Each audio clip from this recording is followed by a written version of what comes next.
జగన్ నియంత్రణ పాలనను అంతమొందించి కూటమి ప్రభుత్వం అధికారంలోకి రావడంలో తెలుగుదేశం పార్టీ నాయకుల పాత్ర ఎంతో ఉంది. పార్టీ కోసం కష్ట నష్టాల్ని ఎదుర్కొని ఇబ్బందుల్ని పడి అంకితభావంతో పనిచేసిన చాలామంది నాయకులకు నామినేటెడ్ పదవులు దక్కాయి. అదే క్రమంలో అమలాపురం అర్బన్ డెవలప్మెంట్ అథారిటీ చైర్మన్గా అల్లాడ స్వామినాయుడు గారికి అవకాశం దక్కింది. ప్రస్తుతం Amalapuram urban development authority chairman Allada Somababu గారు మనతో ఉన్నారు. సోమబాబు గారు నమస్కారం. ముందుగా అభినందనలు మీకు. రైట్ అండి. అంటే చాలా పెద్ద టాస్క్ అని చెప్పుకోవాలి. అంటే కోనసీమ అంటే చాలా ప్రశాంతత కలిగిన ప్రదేశం. సో ఇక్కడ గత 5 ఏళ్ల కాలంలో ఏ రకంగా ఇబ్బందులు పడ్డారో శాంతి భద్రతల విషయంలో, అలాగే వ్యాపారాల విషయంలో అనేది అందరికీ తెలిసిన విషయమే. రియల్ ఎస్టేట్ కూడా బాగా డౌన్ అయింది లాస్ట్ 5 ఇయర్స్లో ఇక్కడ. అండ్ ఇప్పుడు అమలాపురం అర్బన్ డెవలప్మెంట్ అథారిటీ చైర్మన్గా మీ ముందు ఉన్న సవాళ్ళు ఏంటి? ప్రస్తుతం గత ప్రభుత్వంలో చేసినటువంటి అవకతవకలు, అవినీతి వల్ల ఈ రియల్ ఎస్టేట్ కానీ ఏ రంగం అయినా సరే చాలా కుంటుపడిపోవడం మాత్రం వాస్తవం. ఇప్పుడు కూటమి ప్రభుత్వం వచ్చిన తర్వాత చాలామంది ప్రజలకు కానీ వ్యాపారస్తులకు కానీ ఒక మంచి ఆశ కలుగుతుంది. అందులో భాగంగానే ఈ అర్బన్ డెవలప్మెంట్ని చాలా అభివృద్ధి పనులను నడిపించడానికి కూటమి ప్రభుత్వం తరఫున మేము చాలా కృషి చేస్తాం. అలాగే స్థానికమైనటువంటి ఎమ్మెల్యేలు, ఎంపీస్, అలాగే మంత్రులతో కలిసి కోఆర్డినేట్ చేసుకుని ఈ అర్బన్ డెవలప్మెంట్ అథారిటీలో ఉన్నటువంటి అన్ని విభాగాలని కూడా పైకి తీసుకురావడానికి, అభివృద్ధి చేయడానికి, ప్రజలకి అన్ని వేళ అందుబాటులో ఉండి సర్వీసెస్ చేయడానికి మేము సిద్ధంగా ఉన్నామని తెలియజేస్తాం. మీరు మొదటి నుంచి కూడా వెనక నుండి నడిపించారు పార్టీని, ఎప్పుడు కూడా పదవులు ఆశించలేదు. అనూహ్యంగా ఈ పదవి మీకు ఎలా దక్కింది అంటే ఏం చెప్తారు? కేవలం నా యొక్క సీనియారిటీ బట్టి నాకు ఈ పదవి దక్కిందని నేను అనుకుంటున్నాను. ఎందుకంటే నేను 2002లో చాలా చిన్న వయసులో అప్పుడు డాక్టర్ గారు, మెట్లలక్ష్మణ గారు మంత్రి, బాలయ్య గారు ఎంపీ, వాళ్ళిద్దరితోటి నాకు చాలా సాన్నిహితంగా మరి వాళ్ళ దగ్గర పనిచేశాను నేను. వాళ్ళ యొక్క అభిమానంతో నాకు ఈవేళ ఇంత పేరు వచ్చింది అంటే వాళ్ళిద్దరితో పనిచేయటమే.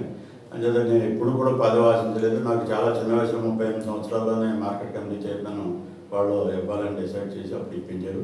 తర్వాత మళ్ళీ 22 సంవత్సరాలకి పార్టీ నన్ను కూటమి ప్రభుత్వం చంద్రబాబు నాయుడు గారు కానీ, లోకేష్ గారు కానీ, మరి ఇలాగే ఇక్కడ ఉన్నటువంటి స్థానిక శాసనసభ్యులు ఆనందరావు గారు, అలాగే పవన్ కళ్యాణ్ గారు, వీళ్ళందరూ నాయకత్వంలో నాకు ఇస్తే మంచి జరుగుద్ది, ఒక వ్యక్తికి మంచి వ్యక్తికి ఇచ్చామనేటువంటి తృప్తి ఉంటుందనే ఉద్దేశంతో నాకు ఈ పదవి ఇవ్వడం జరిగిందని నేను భావిస్తాను. మొత్తం కోనసీమలో క్లీన్ స్వీప్ కూటమి కదా.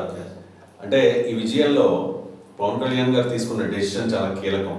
సో మీలాంటి సమర్థులందరికీ కూడా ఇప్పుడు ఆ పదవులు వచ్చాయంటే దానికి కారణం కూడా పవన్ కళ్యాణ్ గారు తీసుకున్న ఒక నిర్ణయం. కూటమిగా వెళ్ళాలి, జగన్ అనే నియంత్రణను కంట్రోల్ చేయాలి, ఆయన మళ్ళీ అధికారంలో రాకుండా చేయాలి అని చెప్పేసి. సో పవన్ కళ్యాణ్ గారి గురించి ఏం చెప్తారు? ఎప్పుడైతే చంద్రబాబు నాయుడు గారిని జైల్లో పెట్టి వారు పవన్ కళ్యాణ్ గారు హైదరాబాద్లో బయలుదేరి ఆయన ఇబ్బందులు పెట్టినప్పటికీ కూడా ఆయన ఛేదించుకుని సెంట్రల్ జైలుకి వచ్చి ఆయన పరామర్శించి బయటకు వచ్చి కూటమి ప్రభుత్వానికి మద్దతు తెలుపుతాం, కలిసి పోటీ చేస్తాం ఉన్నప్పుడే కూటమి విజయం ఖాయమని చెప్పేసి అందరూ భావించారు. అదే నిజమే. అంటే ఈ అమలాపురం అర్బన్ డెవలప్మెంట్ అథారిటీ పరిధిలోకి ఏ ప్రాంతాలు వస్తాయి, ఎక్కడ అభివృద్ధి చేయాల్సి ఉంది, మీరు నోటీస్ చేసింది ఏంటి? అన్ని ఇంచుమించు 5 నియోజకవర్గాలు ఫుల్గా ఇప్పుడు ప్రస్తుతానికి అయితే ఉన్నాయి. భవిష్యత్తులో మండపేట, రామచంద్రపురం కూడా దీంట్లో కలపడానికి ప్రభుత్వం నిర్ణయం తీసుకుంది. అంటే 7 సెంట్లు దాటినటువంటి ప్రతిదీ కూడా అర్బన్ డెవలప్మెంట్లోకే వస్తాయి. ఒక ఇండివిజువల్ హౌసెస్ తక్కువన్నీ కూడా అర్బన్ డెవలప్మెంట్ ఏరియాకి వస్తాయి. దాన్ని మనం ఏంటంటే ఇబ్బందులు పడకుండా ప్రతి వాళ్ళకి వచ్చిన వాళ్ళకి మనం సహాయం చేసి వాళ్ళ ముందుకు తీసుకెళ్తే అదే అభివృద్ధి అని నా ఉద్దేశం. అంటే ఇప్పుడు చాలామంది అధికారులతో కూడా మీరు కోఆర్డినేట్ చేసుకుని పని చేయించాల్సిన అవసరం ఉంటుంది. అంటే పవన్ కళ్యాణ్ గారు చెప్తూ ఉన్నారు, చంద్రబాబు నాయుడు గారు కూడా చెప్తూ ఉన్నారు, ఇంకా చాలామంది నాయకులకు వైసీపీ వాసన పోలేదు అని చెప్పేసి. ఏమంటారు? అది కొద్దిగా ఉన్నటువంటి వాస్తవం. అది అయితే కింద లెవెల్లో పెద్ద లేదు కానీ అంటే పెద్ద ఐఏఎస్, ఐపీఎస్ ఆ లెవెల్లో ఉంది. వాడిని ముఖ్యమంత్రి గారు నామినేట్ చేస్తానని చెప్పేసి వార్నింగ్ ఇవ్వడం జరిగింది. ఆటోమేటిక్గా 1 మంత్ అయ్యేటప్పటికి వాళ్ళే సెట్ అవుతారని నాకు తెలుసు. నాకు తెలిసి ప్రతి నామినేటెడ్ పోస్ట్కి కూడా చాలా ఎక్కువ పోటీ ఉంది. మీ పదవిని కూడా చాలా మంది బహుశా ఆశించి ఉండొచ్చు. అంటే జనసేనలో కూడా కొంతమంది ఆశించారని నాకున్న సమాచారం. సో ఈ జనసేన టీడీపీ మధ్య కోఆర్డినేషన్ ఏ రకంగా ఉంది? అండ్ ఈ అంటే కూటమి విజయంలో కీలక పాత్ర జనసేనది కాబట్టి వాళ్ళు అడుగుతూ ఉన్నారు మాకు ఆ ప్రయారిటీ కావాలి అని చెప్పేసి, ఏమంటారు? అందుకే ఇప్పుడు మన తూర్పుగోదావరి జిల్లాలో చూసుకునేటప్పటికి జనసేన తరఫున కాకినాడ ఇవ్వడం జరిగింది. రాజమండ్రి, అమలాపురం వచ్చేటప్పటికి తెలుగుదేశం పార్టీ తీసుకున్నాం. అంటే ఎక్కడ కూడా ఇబ్బందులు అనేది ఏమీ లేదు. కూటమి ప్రభుత్వం అంటే ఆయన పవన్ కళ్యాణ్ గారు, చంద్రబాబు నాయుడు గారు ఆలోచించుకుని 1-2 సార్లు ఎవరికి ఏమి ఇవ్వాలనేటువంటి పదవులు ఇవ్వాలి అనేటువంటి నిర్ణయానికి వచ్చిన తర్వాత అట్లా నేను చేస్తాను. రచయిత ఇబ్బంది ఎక్కడ కూడా మీకు ఏ విధమైన కామెంట్స్ కానీ ఎలిగేషన్స్ కానీ ఎక్కడ ఏమీ రాలేదు. దానికి అదే ప్రధాన కారణం. సాధారణంగా ఎవరికైనా ఒక పదవి వచ్చిన తర్వాత కొంతమంది అసంతృప్తులు బయటకు వస్తూ ఉంటారు. అంటే విత్ ఇన్ ద పార్టీ వస్తూ ఉంటారు, విత్ ఇన్ ద అలయన్స్ వస్తూ ఉంటారు. కానీ అల్లటి సోమబాబు గారికి అమలాపురం అర్బన్ డెవలప్మెంట్ అథారిటీ పదవి ఇచ్చిన వెంటనే అంత కామ్ అయిపోయారు. ఎందుకు అంత వివాదరహితులు లేరు? అయితే నాకు ఎప్పటి నుంచో పదవి లేకపోవడం, చాలామంది పదవి రావాలి నీకు రావాలి అని చెప్పి కోరుకున్న చాలామంది ఉన్నారు.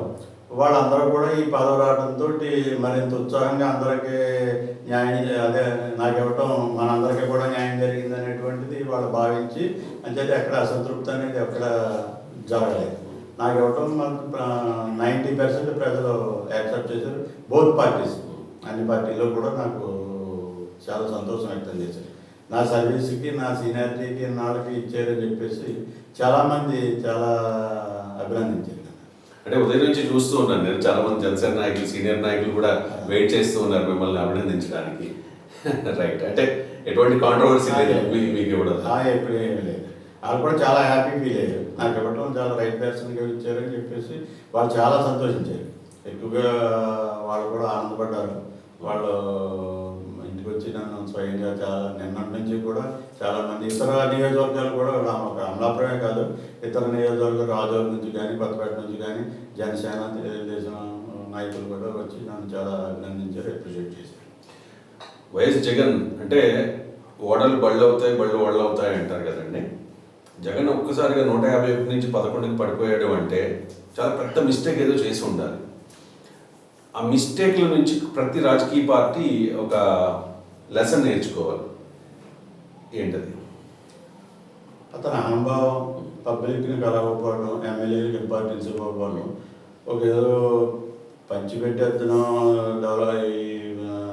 పీపుల్కి అని చెప్పేసి ఒక దాని మీద ఉన్నాడు తప్ప ఎవరికి ఎంజాయ్ ఇవ్వకుండా పబ్లిక్కి సంబంధించినటువంటి డెవలప్మెంట్ ఎక్కడ అతను పట్టించుకోలేదు. అలాగే అసలు పబ్లిక్ రిలేషన్ అనేది అది మెయింటైన్ చేయలేదు. 2 లీడర్స్కి ఇచ్చి గౌరవం ఇవ్వకపోవడం, ఏది నీడ్ అది చేయకపోవడం, ఇసుక కానీ పవన్ కార్మికులు విషయంలో చాలా ట్రబుల్ ఫేస్ చేశారు. అలాగే అమరావతిని చాలా ఇబ్బంది పెట్టాడు. తర్వాత 3 రాజధానులని చెప్పడం అన్నీ కూడా ప్రజలు చాలా అసహించుకుని తెచ్చుకుని అతను ఈ పరిస్థితి తెచ్చుకున్నాడు.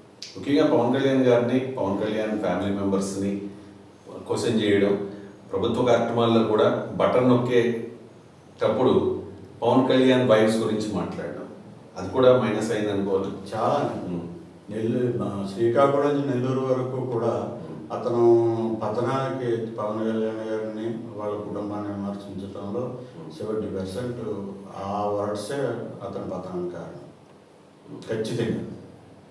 అని మళ్ళీ చెప్తూ ఉన్నారు. ఈరోజు అసెంబ్లీ అవుతుంటే అసెంబ్లీకి అటెండ్ అవ్వలేదు, ఏంటి అంటే మైక్ ఇవ్వలేదంట, మైక్ ఇవ్వరని చెప్పి, లేకపోతే మాకు హోదా ఇవ్వట్లేదు అని చెప్పి, మమ్మల్ని ట్రాకింగ్ చేస్తారు అని చెప్పి భయం, వాటెవర్ ఏదైనా కానివ్వండి. అంటే చాలామంది తెలుగుదేశం పార్టీ నాయకులు చెప్తూ ఉన్నారు, జగన్మోహన్ రెడ్డి రాజకీయాలకు పనికిరాడు, ఆయన అసలు సన్యాసం చేసేసాడు, అతని తీరు వల్ల మిగిలిన చాలామంది నాయకులు పార్టీని మారిపోయే అవకాశం ఉంది అని చెప్పేసి. నిజంగా మీరు గేట్స్ ఓపెన్ చేస్తే ఆ పార్టీలో ఎంతమంది ఉంటారు అనేది పెద్ద బిగ్ క్వశ్చన్ అన్నమాట. సో అటువంటి పరిస్థితి ఏమైనా వచ్చే అవకాశం ఉందా? మీరు గేట్స్ ఓపెన్ చేసి ఎవరికన్నా వైసీపీ నుంచి మీ పార్టీలోకి తీసుకునే అవకాశం ఉంటుందా అట్లీస్ట్ కౌన్సిల్ మండలి గారు? అంత అలాగే ఏమీ లేదండి.